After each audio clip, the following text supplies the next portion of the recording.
Bonjour à tous, je m'appelle Marlon et je suis détective. Je m'occupe un peu de tout, ça dépend de la demande. Je dois dire que les affaires sont plutôt calmes ces temps-ci. Bon sens qu'on s'emmerde. J'aime pas ça. Avoir l'esprit occupé m'aide à canaliser les mauvaises pensées. Autrement, elles sont tel un chien enragé sans muselière. Aussi, quand cet étrange énergumène a débarqué dans mon bureau avec une affaire pas très orthodoxe, j'ai été tout cuit. Bonjour. Vous êtes détective? J'ai l'air d'être boulanger. Asseyez-vous.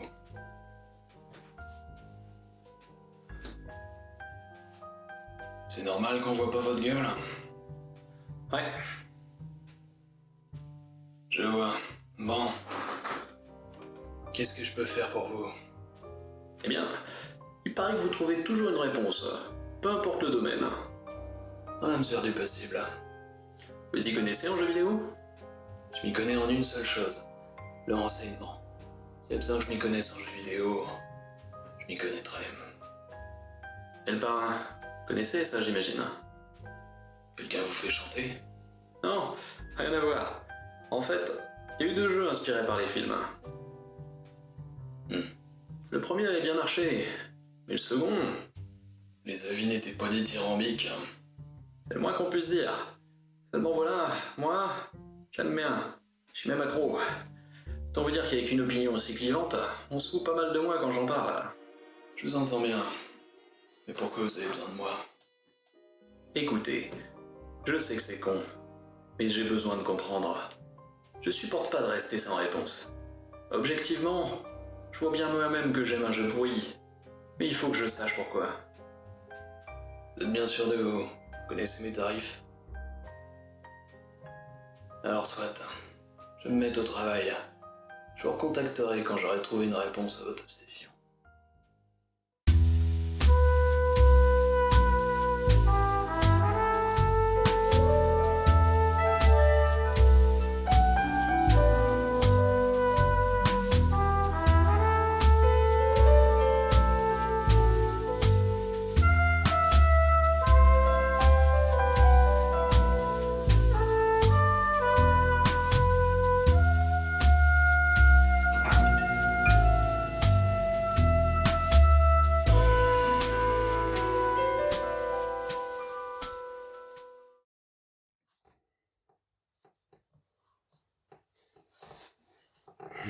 Bien. Bon, alors c'est parti.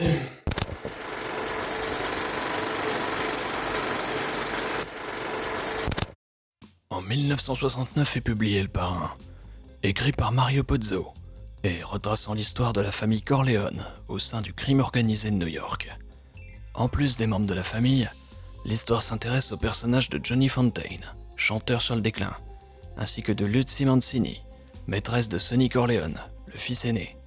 À l'inverse d'un Martin Scorsese, qui lui, a grandi dans un milieu où la mafia était omniprésente, Puzo s'est tourné vers la Cosa Nostra pour son roman car elle était plus vendeuse. Aussi parce qu'il était endetté. Amusant qu'un endetté se tourne vers la mafia de cette manière. Inspiré par des anecdotes racontées dans la presse à scandale, Le Parrain connaît un sacré succès. On parle de 9 millions d'exemplaires vendus en 2 ans. C'est pas mal, non?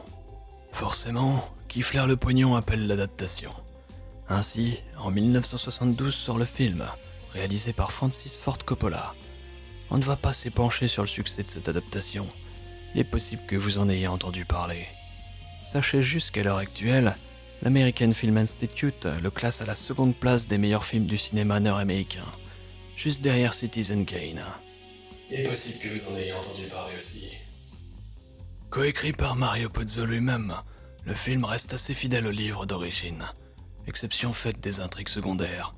L'histoire de Johnny Fontaine est pas mal éclipsée, celle de la maîtresse de Sonny, le passé de Luca Brasi, ou encore tout le récit en flashback sur la jeunesse de Vito Corleone, qui sera raconté dans un 2e film. Chose amusante, si le roman était le premier à évoquer pour le public les termes de Cosa Nostra et de mafia, le film de son côté ne les utilise à aucun moment. En effet, Joseph Colombo, président de la Ligue de défense des droits civiques des Italo-Américains, craignait que le film ne les dénigre en leur attribuant une image de mafieux. ce même Joseph Colombo qui était alors patron de la famille Colombo, l'une des 5 familles du crime organisé de New York. Un compromis a été trouvé, incluant que ces termes ne soient jamais prononcés par les personnages. Suite à cet accord, il semblerait qu'un certain intérêt de la mafia soit né pour le film, puisque plusieurs d'entre eux ont tourné comme figurants dedans, qu'ils ont aidé l'équipe à se dégoter moult lieux de tournage. En contrepartie, bien sûr, il veillait à ce que certaines règles soient respectées. Une sorte de consultant qui s'impose de lui-même. L'avantage, c'est qu'il n'y avait plus besoin de dépenses pour la sécurité. Entre les Rital d'un côté et les policiers en surveillance de l'autre, la paix régnait. Tenez, savez-vous qui est Lenny Montana? C'est l'interprète du personnage de Luca Brasi. Un homme de main sans gants de velours. C'était aussi un catcheur dans les années 50, ainsi qu'un membre de la famille Colombo, mi-garde du corps, mi-pyromane. Y a pas de sous-métier après tout. Il a également joué dans un film appelé Les Massacreurs de Brooklyn. Celui-là, je vous en parle uniquement parce que j'aime beaucoup son titre allemand. Die Schlager von Brooklyn. Ne me remerciez pas. Arrive l'année 2006. Electronic Arts rachète les droits du film auprès de Paramount. Pas du livre, attention. Et c'est EA Redwood Shore qui développe l'adaptation vidéoludique, laquelle sort sur PS2, Xbox et PC. Une adaptation qui sera très chaleureusement accueillie par Coppola, lequel déclarera « Ça n'avait rien à voir avec ce jeu, c'est une insulte au film !» bonne ambiance, ça. Il est temps de s'y frotter par nous-mêmes, ça me rappellera des souvenirs. Il s'agit d'un open world. La volonté était de concurrencer GTA. Mais pour se démarquer, les développeurs vont s'inspirer d'une autre licence à succès, les Sims. On reviendra plus en détail là-dessus le moment venu. D'abord, il nous faut créer notre personnage. Et, ma foi, c'était pas mal foutu pour l'époque. La personnalisation reste limitée. Le but reste de créer une belle tête de mafieux. Alors, certes, ce n'est pas le premier open world à proposer une création de personnage. Mais de type GTA-like, c'est un pionnier. Centro suivra quelques mois plus tard et popularisera la pratique. Une fois notre lascar validé, on plonge dans cet univers criminel et on entame notre ascension, en commençant par se faire tabasser dans une ruelle. Ah non, sur un toit. Les souvenirs montent à mesure que le temps passe, j'imagine. Notre personnage, appelé Aldo Traprani, fait la connaissance de Luca Brasi, qui va nous servir de tutoriel et nous introduire dans l'histoire.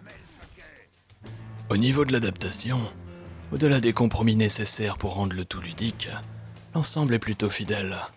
Comme EA a les droits du film, il dispose de la liberté nécessaire pour reconstituer des décors, des dialogues, utiliser les musiques originales, modéliser les acteurs avec leur accord pour recréer leurs personnages dans le jeu. Ils ont même réussi à convaincre Marlon Brando de prêter sa voix.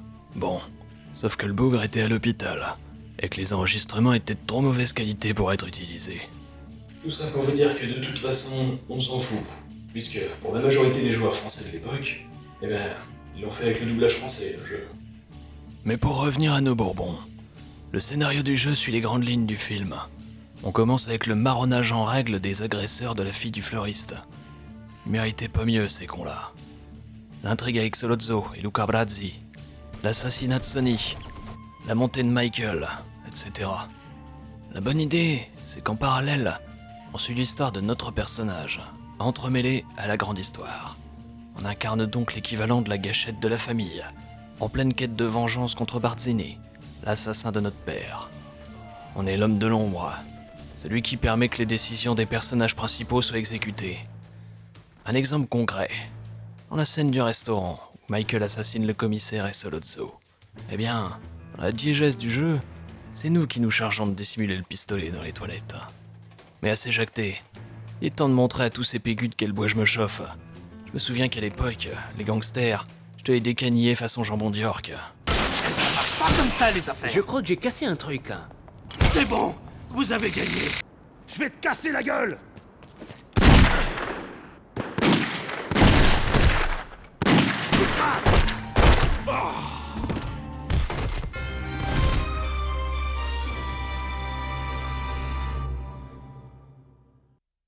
Affiche-toi.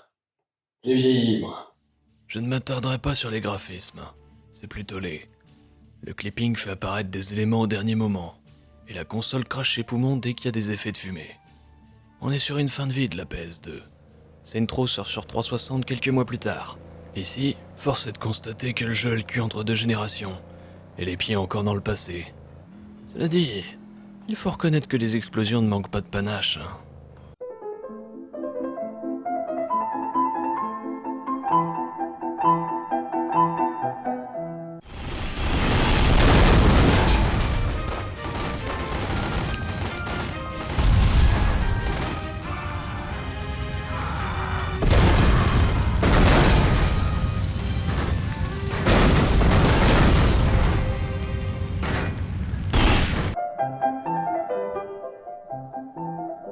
La modélisation des personnages principaux est réussie.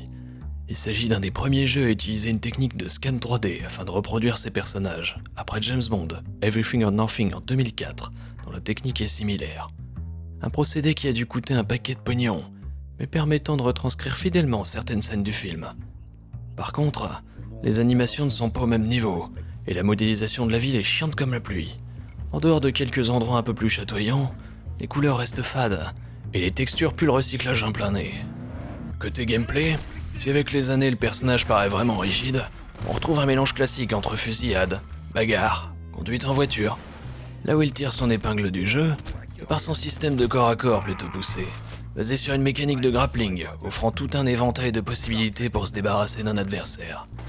À cela s'ajoutent différentes exécutions qui permettent de dynamiser les affrontements. Niveau gunfight, on notera la possibilité de se plaquer contre les murs. Ça paraît bête, mais c'était presque inédit. Killswitch était précurseur en 2003, mais Gears of War, qui va vraiment démocratiser la mécanique, ne sort qu'en 2006 lui aussi, quelques mois après le parrain. Bon, la conduite n'en parlons pas. Une conduite lourde, donc plutôt réaliste, peu de véhicules, et des courses-poursuites qui font que, même au volant d'un bolide, la police nous rattrapera toujours avec ses vieilles guimbardes, jusqu'à ce qu'ils décident d'en avoir marre. Ah, la nostalgie remonte quand je vous parle de tout ça. Le plaisir d'envoyer un loupard à travers une vitre, de tester chaque exécution, de prendre un nervi par le callback pour lui coller un vol direct à simple façon Inspector Harry. Attends une minute. Il a changé cet endroit. En effet, il y a eu plusieurs versions. Quelques mois après la sortie officielle, la Xbox 360 l'accueille avec plusieurs ajouts et une légère update graphique. En 2007, le jeu est porté sur Wii, avec la particularité d'être encore plus moche que sur PS2, mais de profiter du système Wiimote pour dynamiser les combats. Regardez-moi ça si c'est pas magnifique. Enfin, la PlayStation 3 voit naître la Dance Edition. L'équivalent d'une Director's Cut en quelque sorte.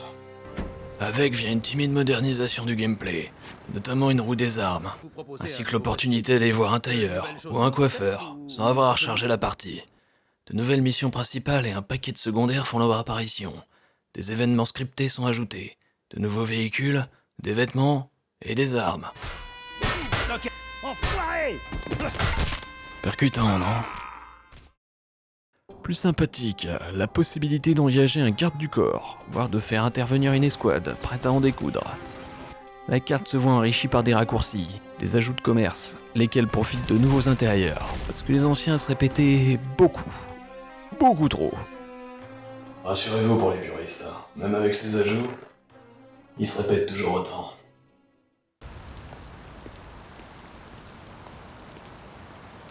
Vous avez vu? Il pleut. Ça aussi, c'est un ajout. Incroyable. L'introduction du jeu est modifiée aussi. Elle ne se déroule plus dans une ruelle, mais sur un toit, afin de mettre en avant leur arrivée.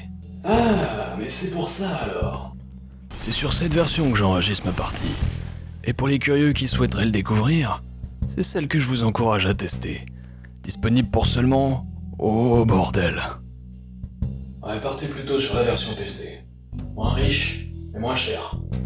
Enfin, ça, c'est si vous arrivez à l'acheter.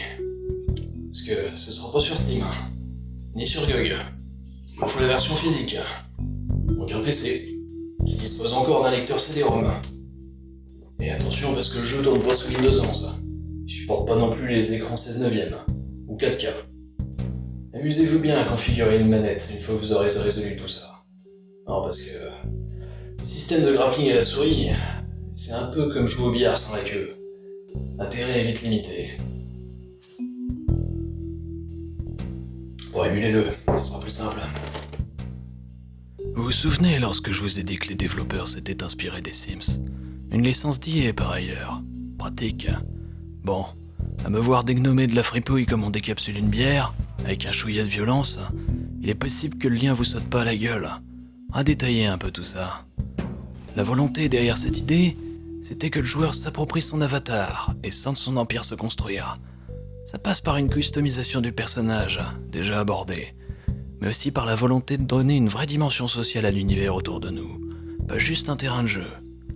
Une mécanique passive dans la progression, mais primordiale, c'est le respect. À mesure qu'on va prendre du galon dans la famille, il va s'accumuler. Le gain d'argent deviendra plus conséquent, et avec lui, le désir de se vêtir d'un costard digne de notre réputation, augmentant encore notre aura. Ça passe mieux quand on porte un Giorgio Armani. D'ailleurs, les PNJ n'y seront pas indifférents. Leurs comportements envers vous évolueront en fonction de votre respect, de votre apparence et de vos exactions. Notamment si vous défouraillez tout va devant eux, ou s'ils vous prennent à détourner des camions de marchandises. C'est vous qui faites les livraisons? Je vous ai vu voler des camions. En tout cas, ça peut vous ouvrir des portes. Ou vous enfermer. Le nouveau Don! C'est un honneur. Ce ne serait pas vous dont tout le monde parle? Une grosse part du gameplay consiste à prendre le contrôle de la ville, via le racket des commerçants, en échange de protection. Contre nous-mêmes la plupart du temps. Soyons francs. Pour les convaincre de bosser avec vous, vous pouvez simplement leur claquer la tête contre le tiroir caisse, jusqu'à ce qu'ils valident le business plan, au risque de vous attirer une certaine animosité de leur part, et de celle de leur protecteur actuel. Les Corleone sont pas les bienvenus ici. Cela dit, la diplomatie reste une alternative viable. Ayez assez de respect, et le commerçant sera potentiellement ravi de faire affaire avec vous, le tout sans la moindre goutte d'hémoglobine. Parce que les effusions de sang, c'est bien, mais nul lancement n'échappe à la causalité. Plus vous leur tartinez du pâté sur la tête, plus les esprits des autres familles s'échauffent, et quand la guerre éclate, tout le monde en pâtit. Du côté de la maréchaussée, idem. Croyez pas qu'ils vous laisseront faire votre tambouille bien sagement. Impliquez des innocents ou faites un peu trop de zèle, et le séjour au mitard risque de vous coûter cher, aussi bien au portefeuille qu'à votre image. Toutefois, aucun cœur n'est incorruptible. Une petite liasse auprès d'un agent assermenté peut lui faire fermer les yeux sur vos exactions, augmenter votre respect, et ça vous déverrouille un gratin à corrompre encore plus croustillant. Avec un commissaire dans la poche, les choses deviennent plus faciles. Au final, tout le monde veut sa part du gâteau. Autant vous l'avouer, y a rien de plus satisfaisant que de regarder un commissariat entier faire le boulot à notre place, pendant qu'on s'en grille une. Commencez à saisir l'inspiration des Sims. Le gameplay est systémique, enrobé d'un nappage de poudre à canon. Et le tout soupçonné d'une petite pincée d'humour, pas désagréable. Parlons de l'ambiance. Si visuellement on se fait royalement chier, l'audio, le son de cloche est différent. C'est un vrai régal d'entendre les PNJ converser entre eux et sortir des perles qui vous donneront envie d'éplucher chaque dialogue existant dans le jeu. C'est bon, je m'en occupe. Voilà ce qui arrive quand on enfreint la loi. Une femme comme vous mérite d'être traitée comme une princesse. Ah, vous êtes un voyou. J'adore les voyous. Dis-moi, mon tout beau, c'est une bombe que t'as dans la poche? Ou c'est la joie de me revoir? Si c'est une bombe, sache que tu peux la déposer où tu veux pour faire sauter un bâtiment. Dépose-la juste à tes pieds et cours aussi vite que tu peux, mon petit canard.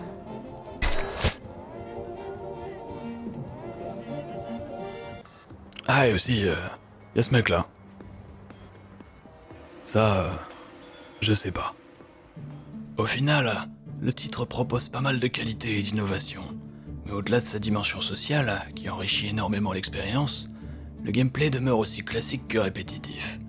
D'autant que l'intelligence artificielle des ennemis n'est pas transcendante non plus. Des facteurs qui joueront sur son IQ critique. Favorable certes, mais sans être une antéléchie. On parle d'un 75 sur 100 sur Metacritic, d'un 8 sur 10 par IGN, d'un 13 sur 20 par jeuxvideo.com, et d'une sacrée douche froide du côté de Gamecult.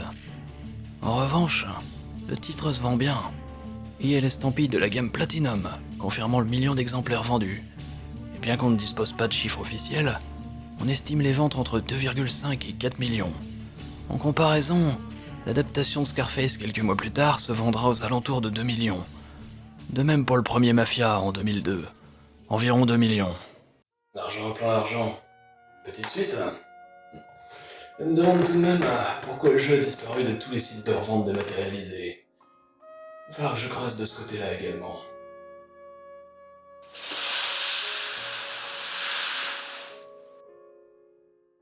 Peut-être un peu sombre maintenant. C'est mieux. Nous arrivons en 2009. Redwood Shore, rebaptisé Visceral Games, suite au succès de Dead Space, nous pond Le Parrain 2, adaptant cette fois-ci l'histoire du deuxième film, sorti en 1974. Et là, premier constat, c'est nettement plus délicat de trouver des informations sur la production. Autant on dispose d'un making-of assez complet sur son prédécesseur, autant là, c'est pas Byzance niveau tuyau. C'est pas ça qui va nous arrêter, hein. Ce qu'on sait, c'est qu'un des désirs des développeurs était de s'inspirer des STR pour donner un aspect plus stratégique à l'ensemble. Loin de la gâchette folle du premier opus, cette fois, on incarnerait le Don, avec tout le pouvoir que ça nous octroie. Tout se passe par le biais d'une carte interactive, d'où on peut chapeauter nos opérations, gérer nos hommes de main, faire jouer nos leviers. Mike Perry, le directeur créatif, décrivait la formule comme un RPG mafieux en monde ouvert. Là qui me vend du rêve. Voilà ce qu'il en retourne. Une fois n'est pas coutume, on sculpte notre lascar, et rôle de Don oblige, pas de jeune arriviste, mais un bon vieux daron. Ne vous attendez pas à des folies en termes de personnalisation. La modération s'impose quand les responsabilités tombent. On a le droit à un petit récapitulatif du jeu précédent. Aldo ne passe pas aux oubliettes, il a pris des rides, et du galon. C'est à travers les yeux de son bras droit qu'on va s'exprimer, Dominique. Un homme dont la particularité est d'être chiant. Aucun désir de vengeance ici. Pas la moindre trace d'un passé, ni même l'esquisse d'une personnalité. Simple coquille, destinée à accomplir le dessein du jour aux manettes. Oui, car EA a été sensible aux critiques du précédent opus, explicitant qu'on s'éloignait un peu trop de la trame des films. Pour sa suite, EA a donc voulu recentrer le propos sur le scénario original. C'est ainsi qu'on commence à Cuba, lors d'une réunion entre Michael Corleone et Hyman Ross, un antagoniste important du second opus. À Cuba. Vraiment. J'ai dû me tromper dans mes fiches, moi. Va-t-on profiter d'une histoire se déroulant après le film, à la manière de Scarface ? Enfin bref, bagarre, révolte. Notre précédent avatar se fait plomber sous le feu des projecteurs, et Dominique décolle pour New York, avec Michael. Une fois là-bas, Frank Patangeli commence à déblatérer sur... Attends, qu'est-ce que c'est que ce bordel ? Ah, je vois. Bon. Je trouve qu'en dépit de leur désir de coller davantage au scénario du film, les développeurs ont pris des libertés avec ce dernier. Par conséquent, les séquences sont montées dans un ordre différent. Une décision dont la logique m'échappe, je l'avoue. Toutefois, il fait leur reconnaître une volonté louable de mettre en avant le personnage de Fredo, le frère de Michael Corleone. Au vu de son destin, nous faire passer plus de temps à ses côtés me semble une bonne idée. Mais pour le reste, il faut bien reconnaître que ça casse pas trois pattes à un canard. Les dialogues sonnent plats, creux, et la mise en scène s'est pris une sacrée torgnole dans les gencives. L'explication tient en peu de mots. Baisse de budget. Bien qu'on ne dispose d'aucun chiffre officiel, EA avait misé un paquet de billets verts en 2006. On parle d'une centaine de développeurs. Ici, ils vont se montrer plus prudents. Adieu le cast original, excepté pour Robert Duvall, l'interprète de Tom Hagen. Bye bye la motion capture, en dehors des séquences clés de l'intrigue. On se retrouve à milieu de la mise en scène souple et élégante du premier. Il était sourd. Il est tombé. C'était un accident.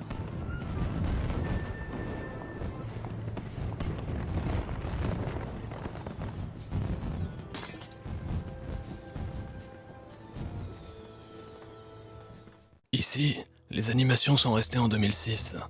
Les personnages sont peu expressifs et rigides. Une rigidité qui se ressent jusque dans le gameplay, avec ce cher Dominique qui a un balai dans le fondement durant toute l'aventure. Le manque de pognon se ressent tout autant sur les graphismes. Je pense que vous le constatez par vous-même, mais c'est pas glorieux.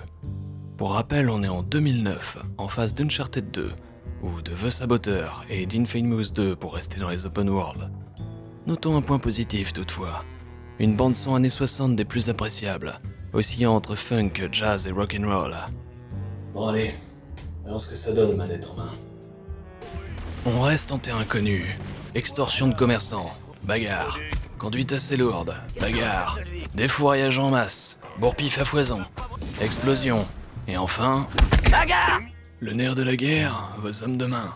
À vous de fonder votre famille et d'engager des bras pour vous assister dans vos basses besognes. Chaque homme de main a sa spécialité. Le médecin vous remettra sur pied. Le démolisseur fait parler les explosifs. Quant au cambrioleur, plutôt utile pour forcer des coffres, y compris ceux des banques. Une mécanique intéressante, mais ses limites pointent vite le bout de leur nez. Pour ce qui est du mécanicien, à part couper les téléphones pour empêcher les gardes d'appeler les renforts, il sert à rien. L'incendiaire, pareil. Rares sont les bâtiments où il peut exercer ses talents. Enfin, le cogneur, au sommet du podium des manches à couilles. Croyez-moi, vous serez ravis quand enfin vous mettrez la main sur une porte qui peut défoncer, si tant est que vous l'ayez avec vous à ce moment-là. D'une manière générale, les combats sont assez brouillons. En dépit des différentes options proposées par vos soldats, ils se résument bien souvent à tirer dans le tas, sans vraiment de stratégie. Les exécutions sont toujours de la partie, pour notre plus grand plaisir. Mais le manque de souplesse des animations et du gameplay rend ce joyeux bordel inconsistant. Aussi, on regrettera l'absence de véritable mécanique d'infiltration. D'autant plus qu'on dispose d'une corde à piano, d'un pistolet avec silencieux, ou du gros bras, qui peut aussi, à quelques trop rares occasions, un pégu en silence. Dommage de ne pas avoir poussé le concept jusqu'au bout. Parlons des environnements maintenant. New York est toujours là, mais en nettement, énormément, drastiquement réduit. Ce qui n'est en rien défaut. Je vais vous expliquer après. On parcourra Miami, la plus grande des 3 villes, et enfin, Cuba. 3 villes, pour 3 ambiances différentes. Un renouveau qui apporte un peu de fraîcheur à l'austérité du New York de 2006. Les maps sont petites, certes, mais comme je le disais, à mes yeux, c'est une force. Comme on dit, c'est pas la taille qui compte, c'est la densité. Quand ça passe à grandir. Chaque ville a son identité propre, et vous allez très vite les connaître sur le bout des doigts. Peu importe où vous vous situez, vous ne serez jamais perdu. D'autant plus que la carte 3D est plutôt agréable à utiliser, rendant aisée la planification de votre prochain coup. A l'inverse, le New York du premier parrain était un véritable dédale. Une ville immense, remplie d'interminables tunnels pour cacher les temps de chargement. Je passais mon temps à appuyer sur pause pour ouvrir la carte et tâcher de me repérer dans ce merdier.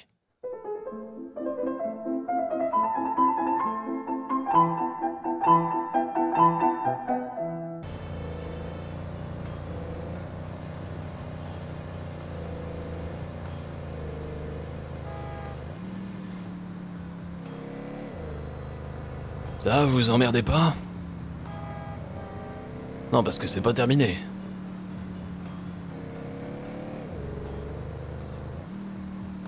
Vous aimez les endives? Moi non. Trop amer. Bon sang, mais c'est quoi la taille de la map qui charge?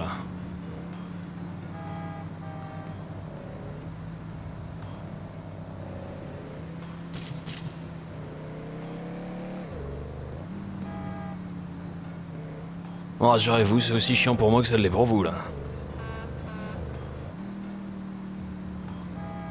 J'espère que ça vaut le coup. Un peu comme s'il y avait quelque chose d'autre à faire dans ce tunnel.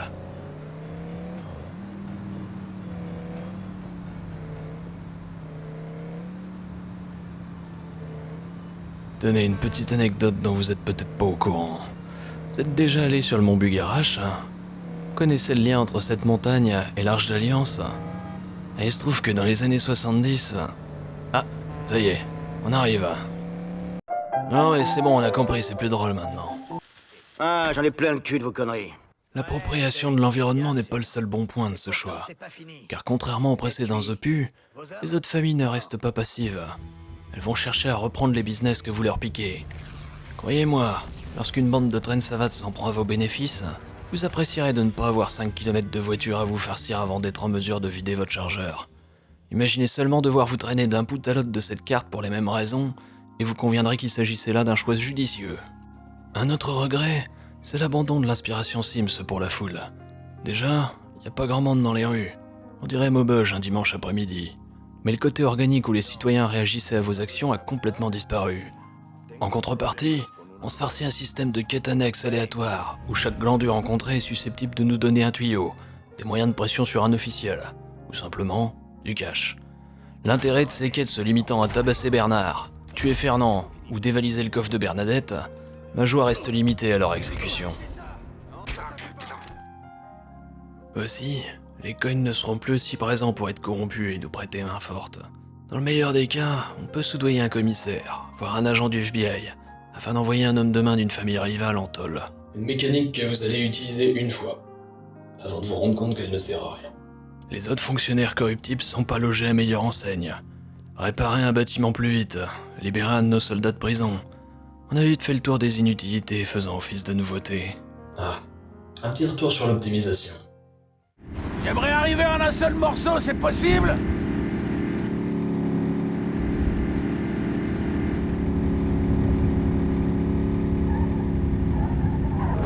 Voilà. Parlons un peu de l'intelligence artificielle maintenant.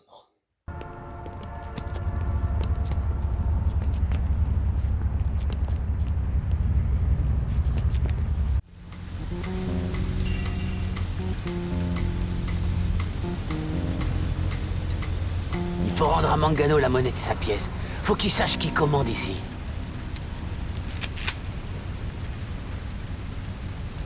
Elle, je pourrais relever sa jupe sans les mains. Fascinant.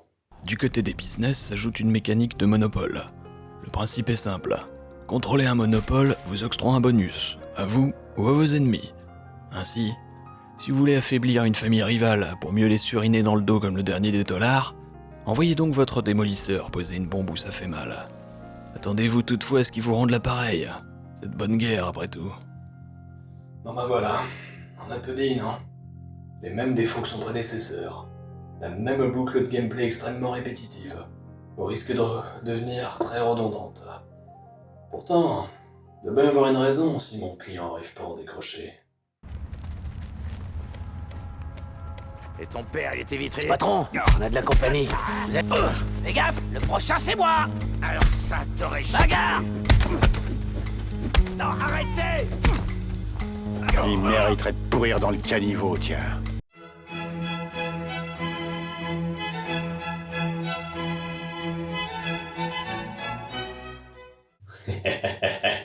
Ok, j'avoue, on se marre bien par moment. Nos hommes de main, et vous allez passer du temps avec eux, ne sont pas avares en conneries. Déjà, leur enthousiasme donne du baume au cœur. Payer les intérêts, tu sais. Bagarre. Et moi, je peux participer? Mais à côté de ça, chacun a sa petite personnalité. Un psychopathe, un dragueur, un peureux. Et chacun a sa petite théorie sur les femmes aussi. Prenez des notes. Une douzaine de roses, un je t'aime, et ça devrait suffire. Quelle classe! Elle te dira jamais baise-moi, mais elle fera tout pour. J'ai joué à Dragon's Dogma 2 pour le comparatif. Ici aussi, nos compagnons font partie intégrante de l'aventure. Bonjour les randonnées pédestres entre bourrins. Le truc, c'est qu'ils paraissent bien fades à côté.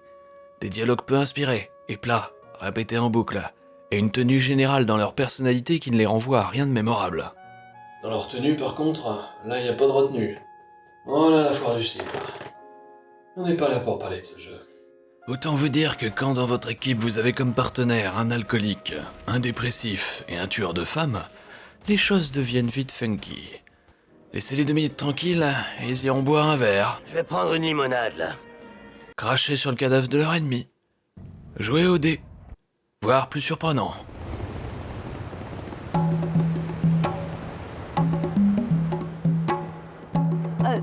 Désolé. Ils vous donneront leur avis, souvent sur votre conduite. Franchement, ma grand-mère conduit plus vite que ça. Parfois sur vos ébats au combat. Ou encore Bien sur un vu, nouveau Raphaël. soldat que vous venez d'engager, ou promouvoir. Des fois même quand ça les concerne directement, ces cons-là. Ah, je l'aime pas trop, le nouveau soldat que vous avez recruté. Devrait vous tenter un. Au-delà de ça, faut bien reconnaître que si la forme est perfectible, le fond est bien là. On incarne un Don. Un Don dans le feu de l'action, certes, mais la sensation de contrôle est présente. Non, attendez, oh connard! Dans l'idée, même si c'est pas passionnant, Toujours eu du succès avec vous les pouvez glandouiller dans votre bureau tout en envoyant les autres faire les corvées. Ou vous traîner à la plage. Un de vos soldats vous pose problème? Envoyez-le en mission suicide, droit dans la gueule de vos ennemis. Mais peut-être que c'est pour une raison plus personnelle. Alors, salissez-vous les mains, voire celles des autres. On y va! On va s'occuper de lui à ma façon. Vous voulez qu'on blesse quelqu'un d'autre? Je veux y aller aussi! Ah, bordel! Il mériterait de pourrir dans le caniveau, tiens.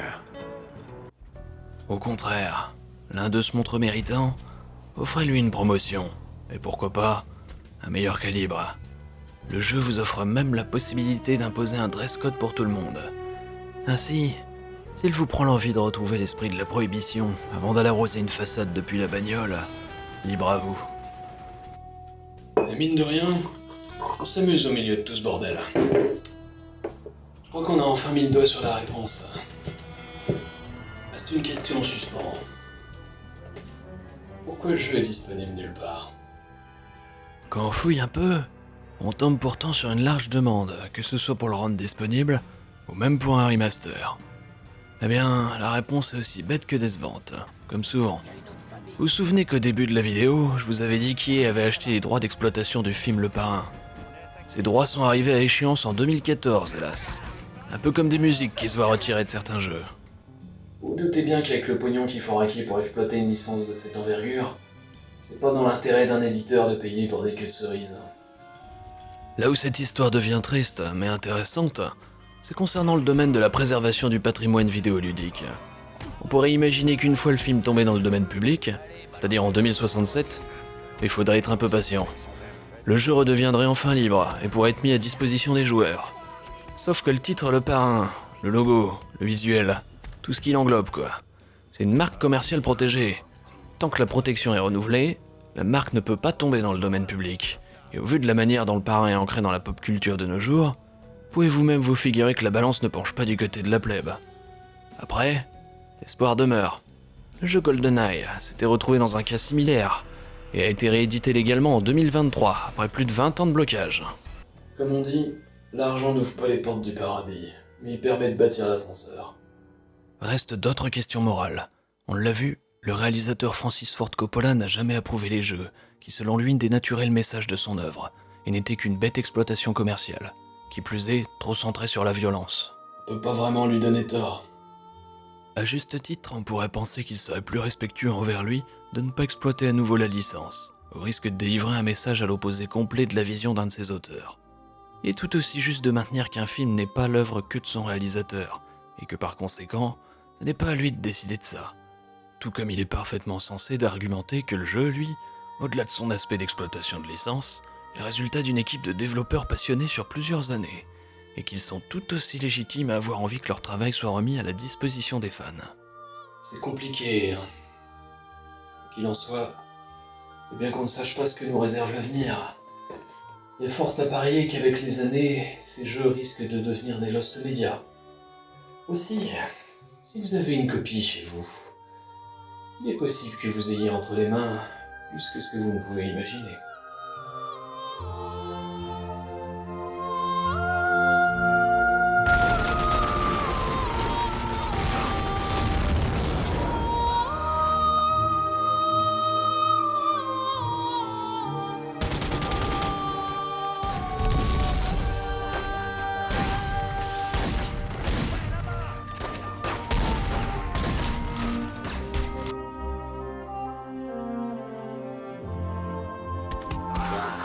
Ça fait que commencer.